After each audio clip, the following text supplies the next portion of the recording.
अस्सलाम वालेकुम गाइस। जैसा कि आप लोगों को पता है कि मैंने ऑलरेडी एक सीरीज़ स्टार्ट की है एपीके के कोर्स के मतलब। तो हमने काफ़ी सारी वीडियोस पहले कर ली थी। तो आज जो वीडियो है वो है जी टेक्निकल एसईओ के ऊपर। ठीक है कि टेक्निकल एसईओ क्या होती है और आपको क्या हेल्प आउट करती है और आपको क्या करना चाहिए। अच्छा, याद रखें टेक्निकल एसईओ जो होती है वो वन टाइम होती है। ठीक है, आपने अपनी वेबसाइट के जो भी काम करने होते हैं, कुछ काम होते हैं जो आपको बाद में दोबारा करने पड़ते हैं, कोई इशू, लेकिन मोस्टली जो काम होते हैं वो आपके वन टाइम होते हैं। जैसे कि मैंने ये यहाँ पर एक चेक लिस्ट बनाई हुई है, तो मोस्टली यही होते हैं, क्या कहते हैं, इन्हीं में चीज़ें आती हैं। तो मैं यहाँ पर इसको ना आपको समझा देता हूँ कि ये टेक्निकल एसईओ क्या चीज़ें हैं और कैसे आपको इनके ऊपर इम्प्लीमेंट करना है। तो ये चीज़ें चलें। तो सबसे पहले जो है, मैं लंबी बात नहीं करता, टू द पॉइंट बात करता हूँ और ये चीज़ें। ठीक है, तो आपको पता है कि ऑलरेडी हमने ये एक वेबसाइट बनाई थी और इसके ऊपर जो है ना हमने ये WP रॉकेट और ये सारा लास्ट वीडियो में हमने कवर किया था। अगर जिन लोगों ने पुरानी वीडियोज़ नहीं देखी वो पहले पुरानी वीडियो देख लें, फिर उसके बाद ये देखें। अच्छा ठीक है, technical SEO on page SEO के बाद होती है। ठीक है, याद रखें टेक्निकल एसईओ का जो इम्पैक्ट होता है वो ऑन पेज एसईओ जब आप डन कर लेते हैं तो देन आपको टेक्निकल एसईओ की ज़रूरत पड़ती है। अच्छा, टेक्निकल एसईओ में सबसे पहले होता है एसएसएल। ठीक है, एसएसएल क्या होता है? ठीक है, एसएसएल सर्टिफिकेट होता है जो कि आपकी वेबसाइट के लिए चाहिए होता है। ये वन टाइम होता है। ठीक है, आपको बार बार एसएसएल इंस्टॉल नहीं करना पड़ता। जैसे ये देखें, हमारी वेबसाइट HTTPS पर है। ठीक है, अगर यहाँ पर क्लिक भी करें तो यहाँ पर ये देखें, एक सेकंड, ये देखें कनेक्शन सिक्योर। ठीक है, ये मेरा ये देखें ये क्या कहते हैं, शो कर रहा है ये किस प्रोवाइडर से है, ये ऑर्गेनाइजेशन गूगल सर्विस यानी, और ये चीज़ें ये एसएसएल होता है। ये मैंने आपको पूरा बताया और सिखाया भी था कि कैसे होता है, क्या कैसे करते हैं इंस्टॉल वगैरह।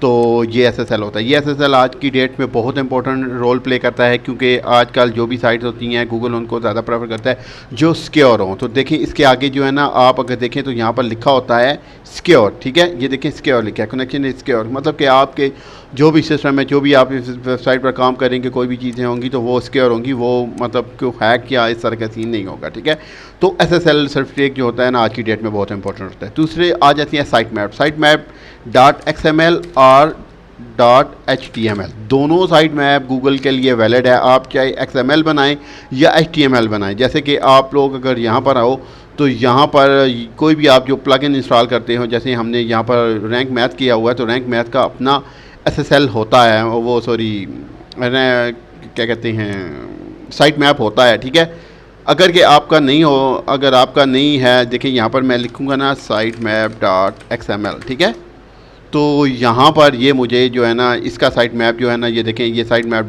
.xml है। इसके अंदर ये एक ही पेज, मेरा ये पेज ही बना हुआ है, क्योंकि मेरी पोस्ट नहीं है। अगर पोस्ट होगी या कुछ भी होगा तो फिर वहाँ पर ये मुझे ये दिखाएगा कि पोस्टें आपकी कितनी हैं। ठीक है, तो आपने सिंपल क्या करना है, इस पेज को, ये जो साइट मैप .xml होता है ना, इसको सर्च कंसोल में ऐड कर देते हैं। ठीक है, अब मेरे पास सर्च कंसोल के यहाँ है नहीं, तो मैं आपको बता देता हूँ कि कहाँ पर ऐड करते हैं। Search console site map. ठीक है, तो यहाँ पर इमेजेस में मैं आपको डायरेक्ट दिखा देता हूँ। ये एरिया जो है ना, यहाँ पर आपने ये जैसे ये क्लिक करेंगे ना, ये साइट मैप आता है और यहाँ पर ये देखें साइट मैप .xm_index.html हुआ है।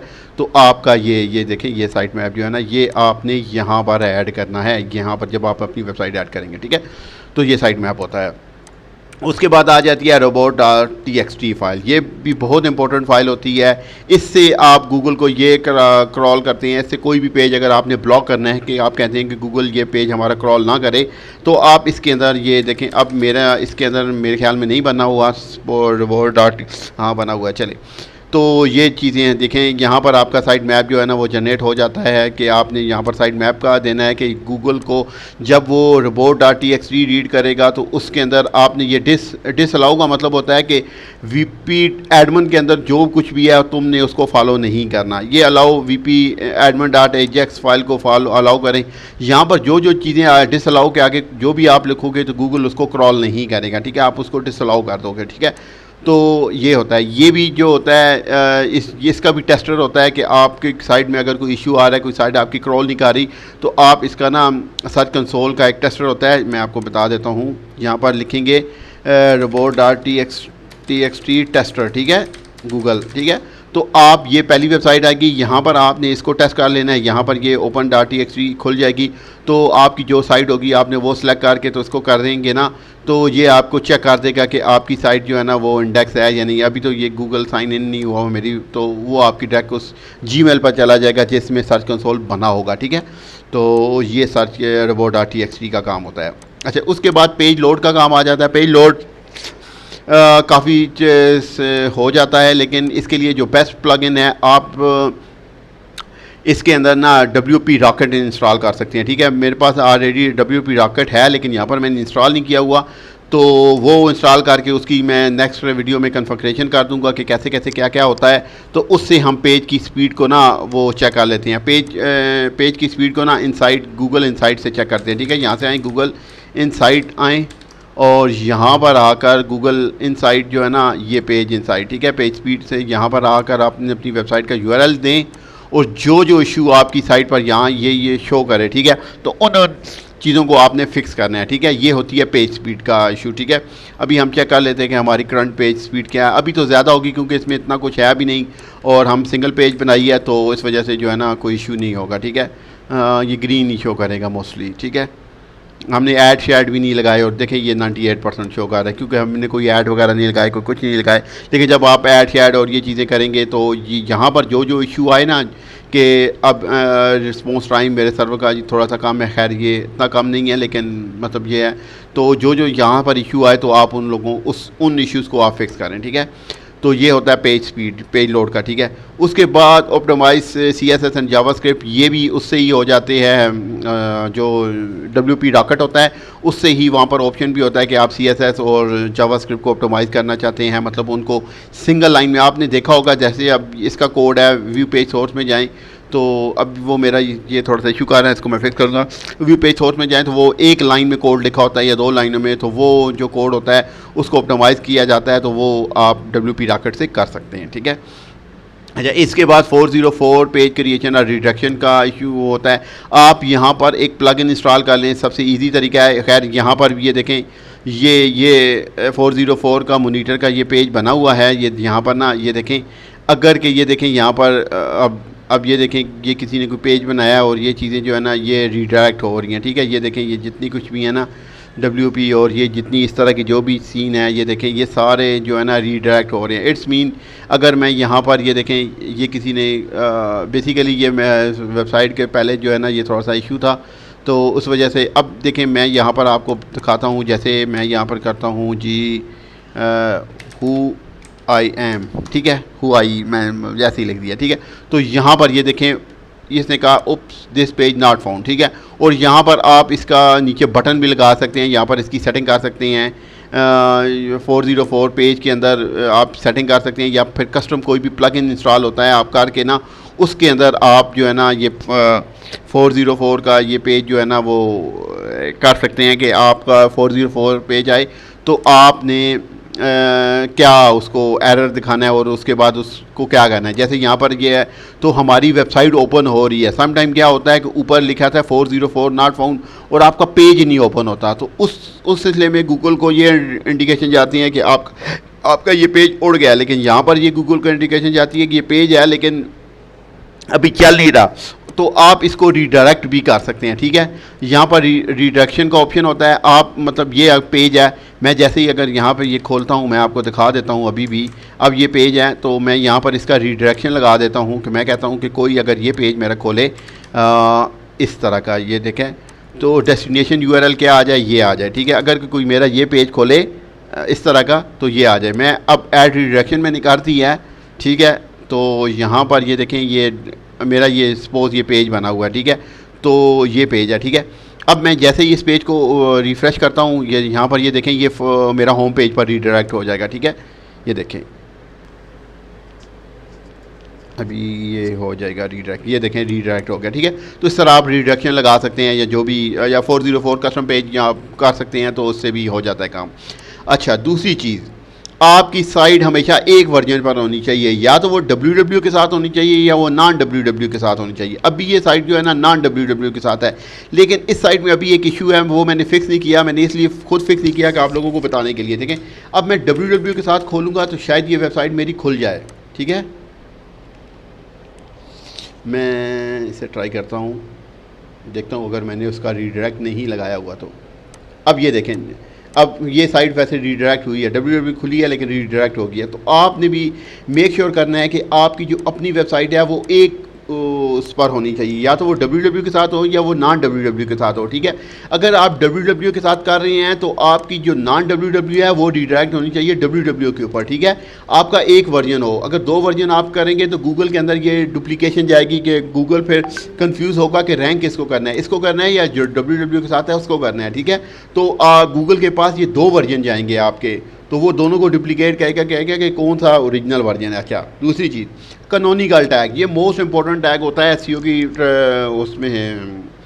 उसमें इससे आप ये बताते हो कि कोई भी आपका जो मेन पेज होता है उसको आप कैनोनिकल कर देते हो। जैसे यहाँ पर ये मैं अब एक्सपेक्ट एलिमेंट में आता हूँ और यहाँ पर इसका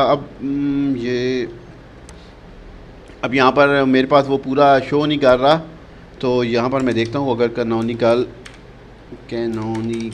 हाँ ये लगा हुआ है। ठीक है, ये कैनोनिकल टैग लगा हुआ है। ठीक है, यहाँ पर मैंने गूगल को बताया कि ये मेरा ओरिजिनल पेज है और यही मेरा मेन पेज है। ठीक है, कैनोनिकल है। ठीक है, अब कहीं कोई और आगे पीछे होता है या कुछ भी, जैसे कि ई कॉमर्स की साइट्स होती हैं या जैसे बाइंग आप कुछ भी करते हैं, दराज होती है, उसमें ऊपर लिखा होता है कि आप देखें सेम पोस्ट होती है लेकिन आप उसको डिफ़ाइन करते हैं कि साइज़ कौन सा है, लार्ज है, स्मॉल है, एक्स्ट्रा लार्ज है, एक्स्ट्रा स्मॉल है, कुछ भी है, तो वो साइज़ के ऊपर आगे वो ऊपर यूआरएल के आगे लिखे आते हैं। फिर आप उसका कलर सेलेक्ट करते हैं, जी हाँ जी ये कलर कौन सा है, ब्लैक है, ब्लू है, ब्राउन है, वाइट है, जो भी आपको कलर, तो वो कलर भी, तो उससे ना वो डुप्लीकेशन क्रिएट होती है। तो आप जो मेन पेज होता है, जो उस प्रोडक्ट का मेन पेज होता है, उसके अंदर वो कैनोनिकल, उसकी पोस्ट का कैनोनिकल पूरा डाल देते हो कि जैसे है, तो बाद में आगे जो भी पेज बनेंगे तो गूगल को ये इंडिकेशन जाती है कि जो आपका वो पोस्ट का यूआरएल था उसको गूगल ये कहता है कि ये पेज मेन पेज है और बाकी जो इसके हैं वो सारे कैनोनिकल हैं, मेन पेज जो उस पोस्ट के हैं। ठीक है, जिस पोस्ट में आपने कैनोनिकल लगाया हुआ है जिस पोस्ट का, ठीक है,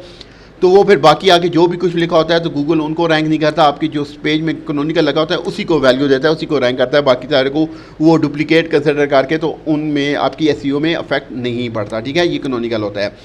उसके बाद W3 वैलिडेशन होती है। W3 वैलिडेशन बहुत इंपॉर्टेंट होती है। आपने यहाँ पर आना है गूगल के अंदर और यहाँ पर लिखें W3 वैलिडेशन। ठीक है, W3 स्कूल होता है, W3 यहाँ पर आप लिखें W3 वैलिडेशन। ठीक है, ये HTML वैलिडेशन होती है। ठीक है, ये पहली वेबसाइट आ जाती है, तो यहाँ पर आकर आपने अपनी वेबसाइट का URL डालना है और यहाँ पर वो आपको मुख्तलिफ़ किस्म के इशू बताएगा कि आपकी कौन कौन से इशू हैं, जो इशू हैं वो आपने फ़िक्स करने हैं। ठीक है, ये बहुत इंपॉर्टेंट चीज़ होती है, जब कभी भी आप वेबसाइट अपनी बनाएं तो वैलिडेशन किया करें। ठीक है, अच्छा, उसके बाद ओपन ग्राफ टैग क्या होता है? अब यहाँ पर मोस्टली डला होता है, लेकिन अगर यहाँ पर नहीं डला हुआ तो मैं देख लेता हूँ डला हुआ है कि नहीं। ओपन ग्राफ यहाँ पर नहीं डला हुआ या जो भी है। अच्छा, ओपन ग्राफ होता क्या है पहले मैं आपको बता देता हूँ। ओपन ग्राफ क्या होता है कि जब कभी भी आप सोशल मीडिया पर कोई भी पोस्ट अपनी शेयर करते हो, ठीक है, जैसे OG टैग होते हैं, OG टैग और तरह काम करते हैं, ओपन ग्राफ और तरह से काम करता है, मतलब दोनों सिमिलरली होते हैं लेकिन थोड़ा सा फ़र्क होता है। ठीक है, उनमें क्या होता है कि जब कभी भी आप अपनी सोशल मीडिया पर पोस्ट करते हैं तो वो पूरा एक बॉक्स सा बना आ जाता है। जैसे ये है कि एक बॉक्स सा बना आएगा, उसमें मेरी वेबसाइट का URL होगा, मेरी वेबसाइट का टाइटल होगा, थोड़ी डिस्क्रिप्शन होगी। ठीक है, वो खुद ऑटोमेटिकली बॉक्स सा बन जाएगा और आपकी वेबसाइट का URL नहीं शो होगा, वो पूरा एक बॉक्स शो होगा और अगले को ये जाता है कि यार ये वेबसाइट ही है, उसने मुझे कोई और इस तरह का लिंक नहीं भेजा और वो प्रॉपर उसके पास शो हो रही होती है कि ये क्या है। ठीक है, तो उससे क्या आपको फ़ायदा होता है कि जो ट्रस्ट फैक्टर होता है और जो आप कहीं शेयर कर रहे होते हैं तो लोग उसको ईजिली उस लिंक को खोलते हैं। ठीक है, ओपन ग्राफ की वजह से ना वो आपकी वेबसाइट का एक छोटा सा मतलब बॉक्स बन जाएगा और उसके अंदर आपकी वेबसाइट का URL और डिस्क्रिप्शन और इमेजेस थोड़ी मतलब कि जो आपने लगाई होंगी वो शो होंगी, मेन इमेज जो आपने लगाई होगी बाय डिफ़ॉल्ट। ठीक है, तो इससे जो होता है ना, और कहीं सोशल मीडिया पर ट्विटर हो गया, लिंक्डइन हो गया, कहीं पर भी ना तो वो ओपन ग्राफ उसके लिए काम आता है। ठीक है, ये सारे। अच्छा, उसके बाद स्कीमा मार्कअप, ठीक है, जिसे आप स्ट्रक्चर डाटा भी बोलते हैं। स्ट्रक्चर डाटा आपको पता है बहुत इंपॉर्टेंट होता है। जैसे कि आप कोई भी अपनी वेबसाइट खोलते हो लाइक कोई भी खोलते हो जिससे आपका ना स्कीमा शो होता है कि जैसे रिच स्नैपेट शो होता है, ठीक है, तो वो किससे होता है, वो स्कीमा मार्कअप से शो होता है। तो आप इसके लिए ना स्कीमा मार्कअप भी यूज़ करें कि इसके लिए आप एपीके के लिए ना एक स्कीमा यूज़ होता है, कौन सा है, सॉफ्टवेयर एप्लीकेशन, ठीक है, सॉफ्टवेयर एप्लीकेशन का स्कीमा होता है। ये देखें, ये इसने ना, ये देखें सारे ओके ओके हैं, मतलब इसमें कोई इशू नहीं है ये, लेकिन यहाँ पर ये थोड़ा कह रहा है कि यार आपकी डिस्क्रिप्शन थोड़ी ज़्यादा है, ये ऊपर आपको इशू बता रहा है, ये देखें, ये यहाँ पर ये इतने ज़्यादा इशू नहीं है, मतलब ये एक ही इशू हैं, लेकिन आपके ये इशू जो भी हैं आप इनको फिक्स करें, ठीक है। तो ये चीज़ें हैं, ठीक है, ये लाइन नंबर 8 कॉलम ने कहता है, ये टाइटल जो है ना ये आपको बता देता है, ये देखें trailing slash on valid element, ठीक है। तो आपने ना एंड पर ना ये देखें, ये स्लैश ये डली हुई है, आपको डालनी चाहिए, या जो भी आप जैसे पढ़ लें तो आपको ये समझ आ जाएगी कि ये चीज़ क्या है, ठीक है। तो ये स्कीमा मार्कअप भी आपको पता है, इसमें सॉफ्टवेयर एप्लीकेशन का स्कीमा यूज़ होता है एपीके के लिए, ठीक है। मैं आपको बता देता हूँ, सॉफ्टवेयर एप्लीकेशन स्कीमा, ठीक है। आप ना ये वाला सॉफ्टवेयर एप्लीकेशन ना ये स्कीमा यूज़ कर लिया करें अपने इसमें गूगल के लिए, ठीक है। तो यहाँ पर आपने ना ये देखें, जैसे ये प्राइस है, वो प्लेटफॉर्म ओ ऐसा है, ये देखें, ये रेटिंग है और जो भी है, ठीक है। तो ये अगर यहाँ से ये मैं डाल दूँगा ना, यहाँ से ये वाला, ये मैं ऐसे मैनुअल भी डाल सकता हूँ अपनी साइड में, और यहाँ पर आप जो है ना ये चीज़ें चेंज कर दें, जो भी चीज़ें, ठीक है। तो वैसे बाय डिफ़ॉल्ट इसके अंदर होता भी है इसके अंदर, ठीक है। जहाँ पर अगर मैं आऊँ ना, तो इसको मैं अगर एडिट पेज करूं, तो यहाँ पर आप इसको आएँ, मैं आपको दिखा देता हूँ, यहाँ पर आएँ, ये जो है इसके अंदर आएँ, रैंक मैथ के अंदर, उसके अंदर योस के अंदर भी होता है, दोनों के अंदर होता है। तो यहाँ पर मैंने बाय डिफ़ॉल्ट आर्टिकल सेलेक्ट किया, तो आप इसको एडिट करें और यहाँ पर इसको आप कर दें जो भी आपका है सॉफ्टवेयर एप्लीकेशन, या बाय डिफ़ॉल्ट आप एक स्कीमा यूज़ भी कर लें। वैसे तो मैं ये वाला यूज़ करता हूँ, ठीक है। आप इसे रिच लिखें ना, यहाँ पर आकर ना रिच लिखें ना, रिच, ठीक है। तो आपको ये पहली वेबसाइट, ये पहला एक आएगा, मैं आपको दिखा देता हूँ। मैं ये वाला यूज़ करता हूँ, तो आप लोग भी ये वाला यूज़ कर लें। किधर गया ये वाला, ये, ठीक है। तो ये वाला मैं यूज़ करता हूँ, schema all in one rich snapper, ठीक है। तो ये आप यूज़ कर सकते हैं, और इसके अंदर जो है ना आपका जो भी वेबसाइट का स्कीमा है, मतलब आपके रेलेवेंट स्कीमा जो है, ठीक है, आप वो वाला यूज़ करें, तो आपकी वेबसाइट के लिए ये बेनिफिशियल होगा, और आपकी वेबसाइट जो है ना वो रिच स्नैपेट में शो होगी, ठीक है। तो ये इंपॉर्टेंट होता है, ठीक है। इसके चेकिंग का तरीका भी होता है, जैसे यहाँ से ना आप चेक भी करते हो स्ट्रक्चर डाटा, ठीक है। आप यहाँ पर लिखें ना, यहाँ पर आप अपनी स्कीमा चेक भी किया करें कि वो वर्क कर रहा है कि नहीं। जैसे यहाँ पर लिखें रिच स्नैपेट टूल, ठीक है, रिच स्नैपेट टूल लिखें ना, तो ये यहाँ पर ये पहली वेबसाइट, ये रिच जो है ना आपकी साइट का चेक कर लेता है। यहाँ पर आप अपनी वेबसाइट का यूआरएल डालें, ये तो आपको बता देगा कौन सा स्कीम है, अगर उसमें कोई इश्यू तो नहीं है, ठीक है। तो ये सारी चेक लिस्ट होती है। अच्छा, मोस्टली इसमें ना सारे काम जो होते हैं ना वो वन टाइम होते हैं, जैसे एसएसएल वन टाइम होता है, साइट मैप एक बार बनाते हैं, रोबोट txt वन टाइम बनाते हैं, पेज स्पीड वन टाइम में ऑप्टिमाइज़ होती है, ये जावास्क्रिप्ट के ये साथ साथ थोड़ी बहुत अपडेट होती रहती है, जैसे चीज़ें, ये 404 पेज वन टाइम बनता है, ये डब्ल्यू या नॉन डब्ल्यू वन टाइम होता है, कैनोनिकल वन टाइम बनता है, ठीक हो गया।